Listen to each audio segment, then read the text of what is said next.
Você já se perguntou quem são os verdadeiros filhos de Deus? Será que qualquer um pode se tornar um? Ou será que existe algo muito mais profundo por trás dessa verdade? O que vamos revelar aqui não é para qualquer um.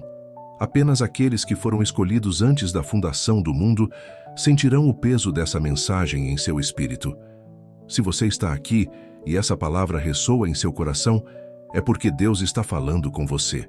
Essa verdade tem sido ocultada, distorcida e até mesmo evitada nos púlpitos. Mas chegou a hora de trazer à luz aquilo que sempre esteve nos planos soberanos de Deus.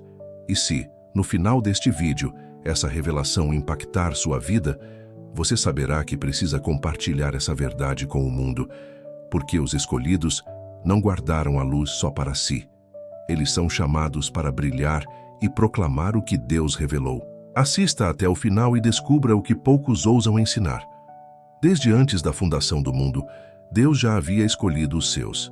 Essa verdade está claramente expressa na Bíblia, mas muitas vezes é negligenciada nos púlpitos. A doutrina da eleição nos ensina que Deus não apenas sabe quem são os seus filhos, mas que Ele mesmo os separou para si antes que qualquer um deles tivesse feito algo bom ou mal. Isso significa que a salvação não é uma questão de acaso, mas um decreto soberano do Criador. Se Deus já determinou os seus, então isso significa que há um grupo de pessoas que nunca pertencerá a Ele? Como isso se relaciona com o livre-arbítrio? Essas são questões profundas que precisam ser analisadas com base na palavra. A soberania de Deus na escolha dos seus filhos. A Bíblia deixa claro que a escolha de Deus não depende do esforço humano, mas sim da sua vontade soberana. Em Efésios 1:4-5, lemos: Porque Deus nos escolheu nele antes da criação do mundo, para sermos santos e irrepreensíveis em sua presença. Em amor, nos predestinou para sermos adotados como filhos por meio de Jesus Cristo, conforme o bom propósito da sua vontade. Essa passagem evidencia que a escolha dos verdadeiros filhos de Deus foi feita antes que o mundo existisse. Isso elimina a ideia de que alguém pode se tornar filho de Deus por mérito próprio. Nenhuma ação humana pode influenciar essa escolha. Se dependesse de nossas obras, ninguém seria salvo, pois todos pecamos e carecemos da graça divina. Romanos 3:23. A eleição de Deus não é baseada na previsão do futuro, como alguns argumentam. Deus não escolheu aqueles que iriam crer. Ele os escolheu para que crescem. João 6:44 confirma isso. Ninguém pode vir a mim se o Pai que me enviou não o trouxer, e eu o ressuscitarei no último dia. O livro da vida. Os nomes sempre estiveram lá. Muitos ensinam que os nomes são escritos e apagados do livro da vida conforme as decisões individuais. No entanto, Apocalipse 17:8 nos mostra que os nomes dos escolhidos já estavam escritos antes da fundação do mundo. Os habitantes da terra, cujos nomes não foram escritos no livro da vida desde a fundação do mundo, ficarão admirados ao ver a besta. Se os nomes foram escritos desde a fundação do mundo, então eles não podem ser acrescentados ou retirados posteriormente. Isso significa que os eleitos sempre pertenceram a Deus e nunca se perderão. Se há um livro da vida, isso também significa que há aqueles cujos nomes nunca foram escritos nele. Ou seja, existem pessoas que nunca pertenceram a Deus. As duas descendências, filhos de Deus e filhos da serpente. Desde o Éden, Deus declarou que haveria duas descendências distintas. Em Gênesis 3:15, ele disse à serpente: Porei inimizade entre ti e a mulher, entre a tua descendência e o descendente dela. Este te ferirá a cabeça e tu lhe ferirás o calcanhar.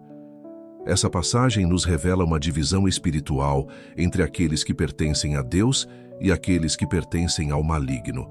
Jesus reforçou essa ideia ao confrontar os fariseus em João 8:44. Vós sois do diabo, que é vosso pai, e quereis satisfazer os desejos do vosso pai. Ele foi homicida desde o princípio e não se firmou na verdade, porque não há verdade nele. Aqui, Cristo identifica claramente um grupo de pessoas que não são filhos de Deus, mas sim filhos do diabo. Isso confirma a existência dessas duas linhagens espirituais. Em 1 João 3,10, essa distinção fica ainda mais clara. Nisto são manifestos os filhos de Deus e os filhos do diabo. Qualquer que não pratica a justiça e não ama a seu irmão, não é de Deus. Essa distinção sempre existiu e permanecerá até o fim dos tempos. Isso significa que os filhos da serpente não podem se tornar filhos de Deus, pois nunca foram escolhidos para isso. Lobos não se tornam ovelhas e ovelhas não se tornam lobos.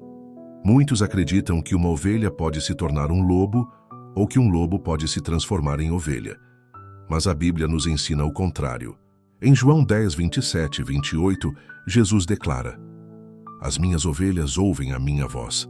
Eu as conheço e elas me seguem. Eu lhes dou a vida eterna e jamais perecerão. Ninguém as poderá arrancar da minha mão. Se uma ovelha pertence a Cristo, ela nunca poderá se perder ou se transformar em algo que não é. O que acontece, na verdade, é que alguns lobos podem tentar se disfarçar de ovelhas, como vemos em Mateus 7,15. Acautelai-vos dos falsos profetas, que vêm até vós disfarçados em ovelhas, mas, interiormente, são lobos devoradores. Isso mostra que os falsos discípulos nunca foram ovelhas, apenas se disfarçavam como tal. Deus não comete erros em sua escolha. Quem foi predestinado para a salvação será salvo, e quem pertence à descendência da serpente nunca poderá se tornar um verdadeiro filho de Deus. Impacto dessa verdade na vida dos escolhidos. Se você entende que foi escolhido por Deus antes da fundação do mundo, isso deve transformar sua vida. Sabemos que nossa salvação não depende de nós, mas sim da graça de Deus. Romanos 8,33 afirma: Quem intentará acusação contra os escolhidos de Deus? É Deus quem os justifica. Isso significa que ninguém pode condenar os filhos de Deus. Somos dele para sempre e nossa missão é viver para glorificá-lo. Lembre-se, somos dele para sempre e nossa missão é viver para glorificá-lo. Essa verdade não é pregada na maioria das igrejas. Por quê? Porque muitos que deveriam guiar o rebanho, na verdade, querem mantê-lo cativo. Pastores que deveriam conduzir as ovelhas a Cristo, muitas vezes, são lobos disfarçados, alimentando-se da ignorância do povo. Mas os escolhidos reconhecem a verdade, a voz, quando a ouvem. A doutrina da eleição e das duas descendências é uma verdade bíblica profunda e muitas vezes evitada nos púlpitos. No entanto, precisamos compreender que Deus é soberano e que Ele já determinou quem são os seus filhos. Os escolhidos jamais se perderão, e os que não foram chamados nunca poderão entrar no reino. Oremos em agradecimento pelo discernimento. Pai amado, Deus eterno e soberano, hoje nos curvamos diante da Tua majestade para agradecer pela Tua graça insondável. Desde antes da fundação do mundo, Tu já nos escolhestes, já nos chamavas pelo nome e nos separavas para a Tua glória. Senhor, que essa verdade seja revelada ao coração daqueles que têm ouvidos para ouvir e olhos para ver. Que todo véu de engano caia por terra. Que todo véu de engano caia por terra.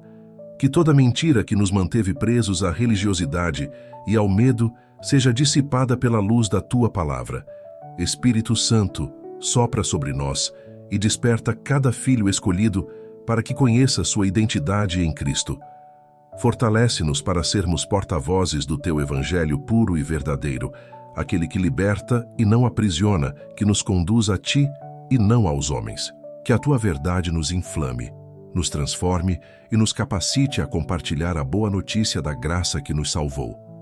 Te exaltamos, Te glorificamos e entregamos nossas vidas a Ti, sabendo que foste Tu quem nos escolheu primeiro. Obrigado pelo chamado, obrigado pela herança eterna. Oramos e agradecemos em nome daquele que vive e reina para sempre. Jesus, amém. Você despertou porque é um escolhido. Faça sua parte e ajude a espalhar o verdadeiro evangelho da graça de Deus. O mundo precisa ouvir isso com muita urgência. Jesus está à porta.